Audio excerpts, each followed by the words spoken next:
Frühling im Zoo einer deutschen Großstadt.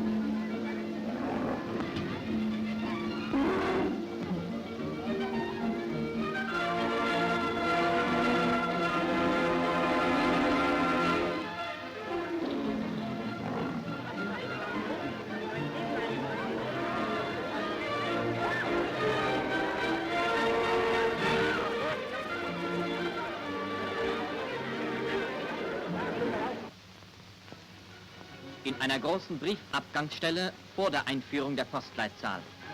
Früher musste viel Zeit aufgewendet werden, um zu ermitteln, wohin die Sendung gehen sollte.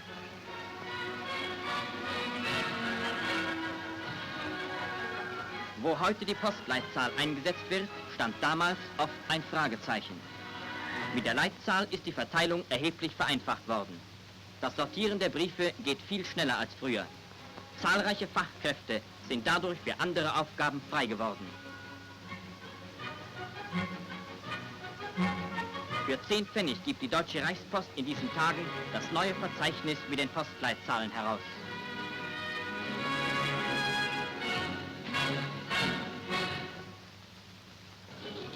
Streiks und Aussperrungen in Amerika und England kennzeichnen immer wieder die wirklichen sozialen Verhältnisse bei unseren Gegnern. So sieht es in den Plutokratien aus.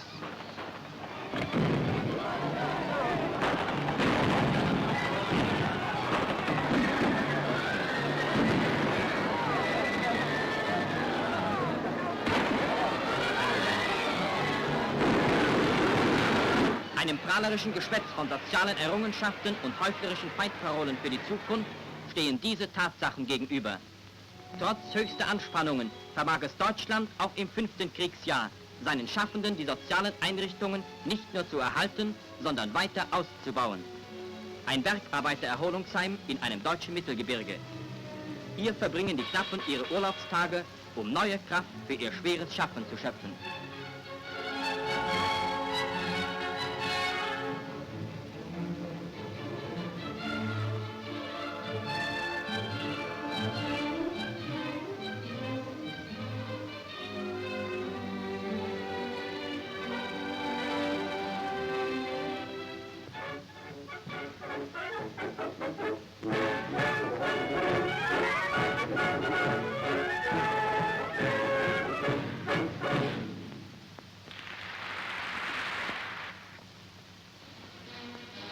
In ganz Deutschland ruft zurzeit die SA alle deutschen Männer zur Teilnahme an dem SA-Wehrschießen auf. Stabschef der SA, Scheppmann.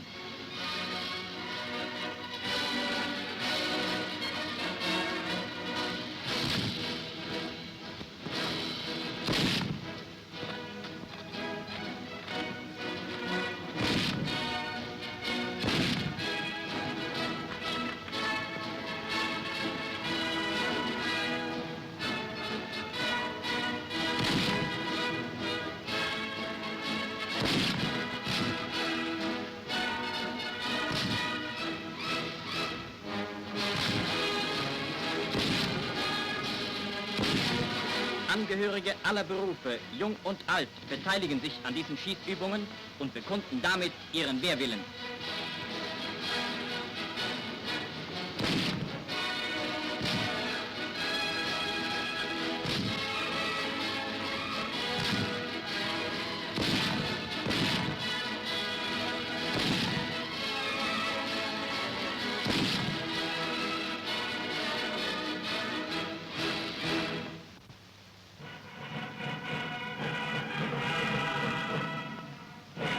Eine deutsche Industriestadt empfängt einen großen Soldaten. Die schaffende Bevölkerung begrüßt Generalmajor Graf von Strachwitz, Träger des Eichenlaubs mit Schwertern und Brillanten.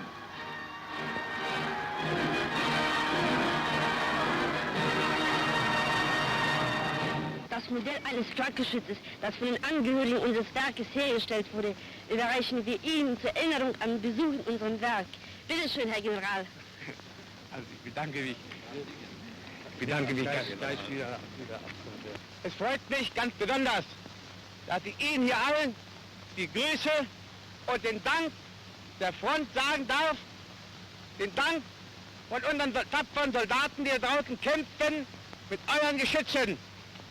Wir draußen an der Front haben die Aufgaben, die Heimat zu schützen. Und ihr liefert uns die vorzüglichen Waffen, mit denen wir heute den Feind unbedingt schlagen werden. Wir Soldaten sind davon fest überzeugt und wir versprechen euch, dass wir eure Heimat schützen werden und alles dran setzen werden und kämpfen werden bis zum letzten Blutstropfen. Die europabewusste französische Jugend erklärt sich in einer Großkundgebung zum Kampf gegen den jüdisch-plutokratisch-bolschewistischen Weltfeind bereit.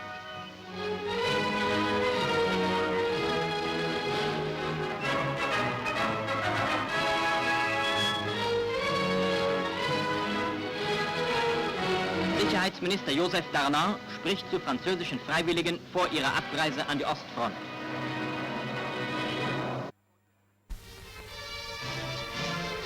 Lagebesprechung beim Oberbefehlshaber West, Feldmarschall von Rundstedt.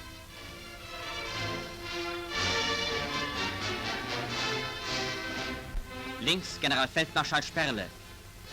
Rechts Marschall Rommel.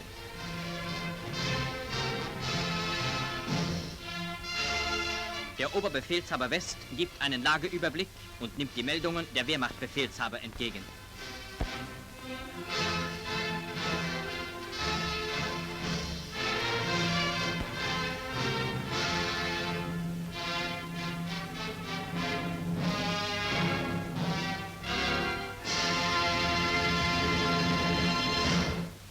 Im Hinblick auf unsere starken Anlagen, im Hinblick auf den vorzüglichen Geist unserer Truppe, auf die neue Bewaffnung und die Kampfmittel, die uns in die Hand gegeben sind, können wir den kommenden Ereignissen mit größter Ruhe entgegensehen und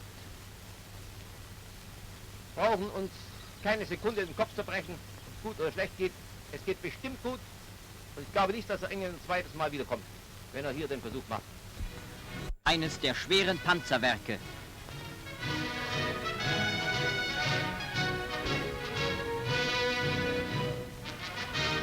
Geschosse werden für eine Geschützübung herangefahren.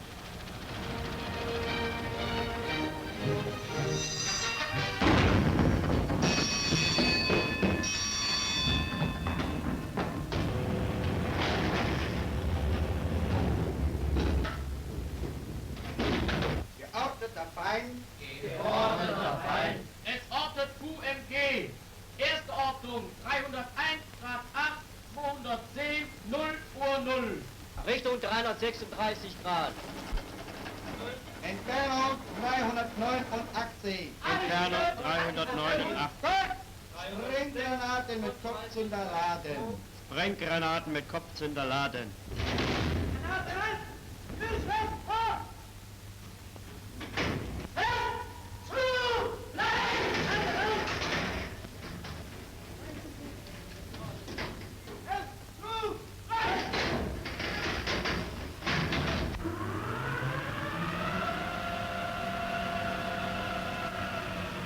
Eine Salve. Eine Salve. 14. Salve. An. Ungefähr Richtung 336 Grad 8.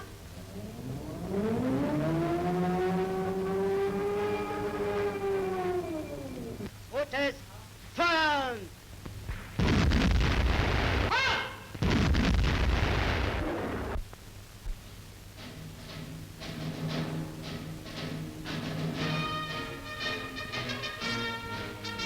Auf der Krim haben sich die deutschen und rumänischen Truppen hart kämpfend vom Feinde abgesetzt.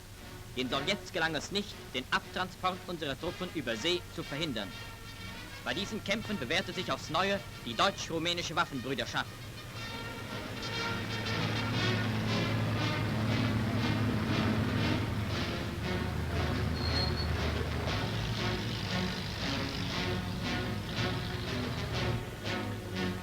Die Zivilbevölkerung hat sich auch hier in den Schutz unserer Truppen begeben.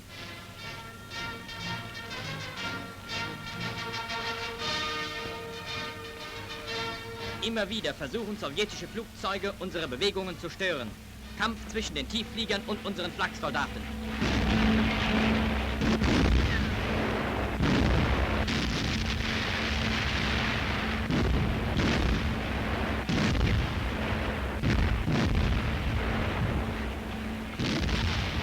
Bombeneinschläge.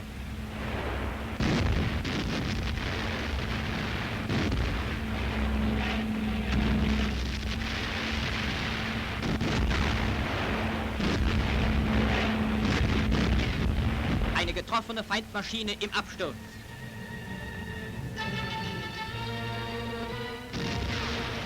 Die Maschine schlägt auf.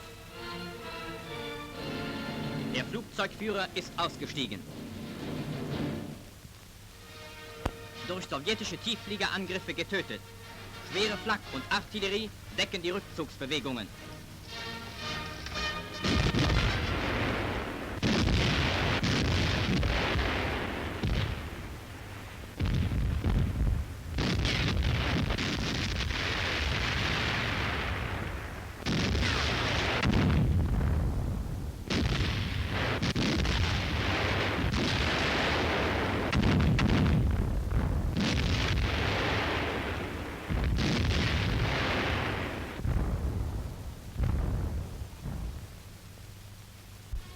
Sevastopol. Diese Stadt war nur noch ein Trümmerhaufen, als unsere letzten Truppen sie verließen. Alle wichtigen Anlagen wurden zerstört.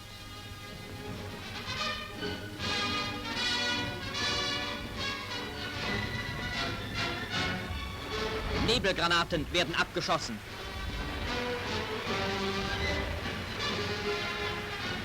Im Schutz des künstlichen Nebels verlassen unsere Transportschiffe die Küste der Krim.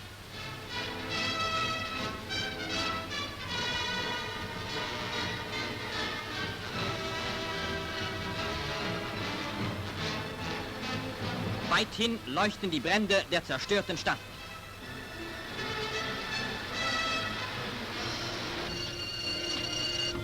Angriff sowjetischer Flieger!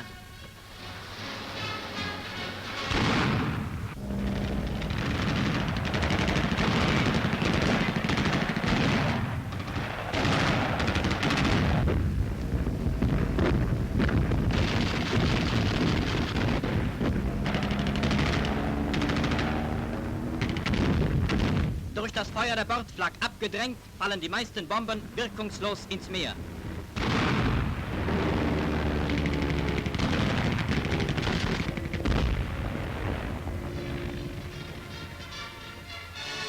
Verwundete werden auf ein Lazarettschiff übergeführt. In einer einzigartigen Übersetzbewegung haben, wie der Wehrmachtbericht meldete, Einheiten der deutschen und rumänischen Kriegs- und Handelsmarine sowie Transportverbände der Luftwaffe gegen starke feindliche Abwehr die auf der Krim eingesetzten verbündeten Truppen auf das Festland zurückgeführt.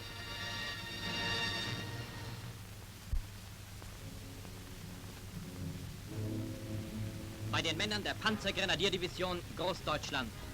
Diese Division hat sich, wie der Wehrmachtbericht meldete, in der Abwehrschlacht zwischen Brut und Moldau besonders ausgezeichnet. Die Schlacht wurde von beiden Seiten mit starkem Luftwaffeneinsatz geführt. Schlachtflieger unterstützten unsere Panzer und Infanterie.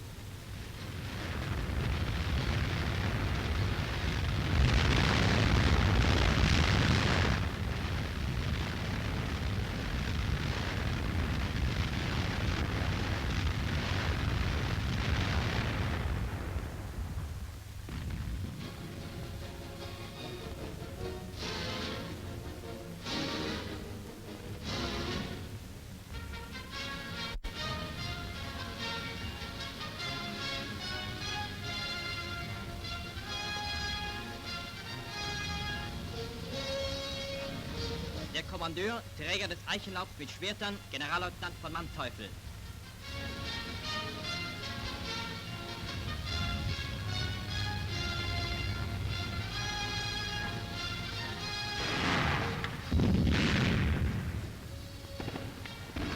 Die Division Großdeutschland in der Schlacht.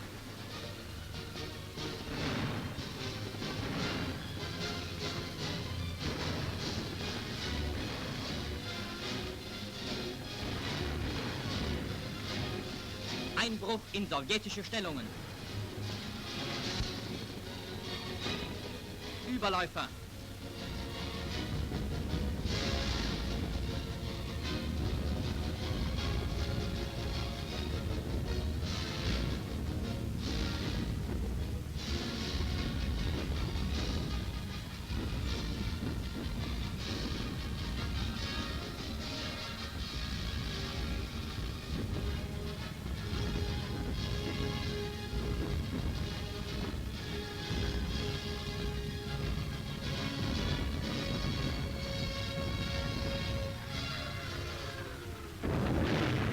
Einschläge feindlicher Artillerie.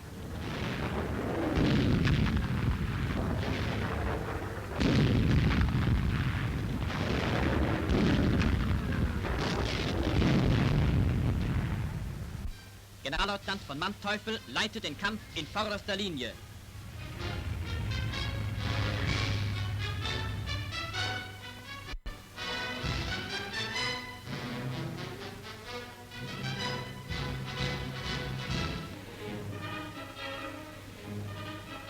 Unsere Panzer im Feuerkampf.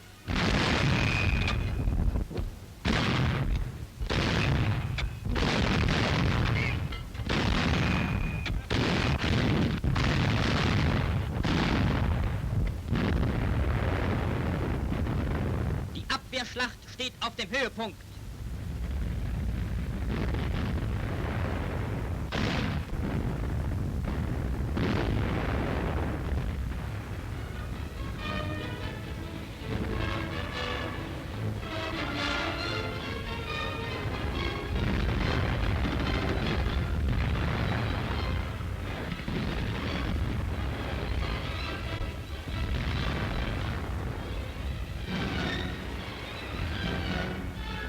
Mit aufgesessenen Grenadieren stoßen Panzer in den Feind.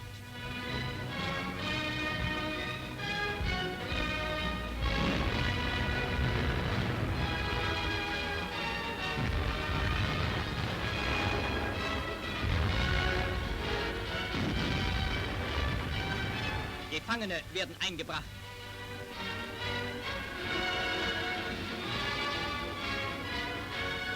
Ein Flintenbein.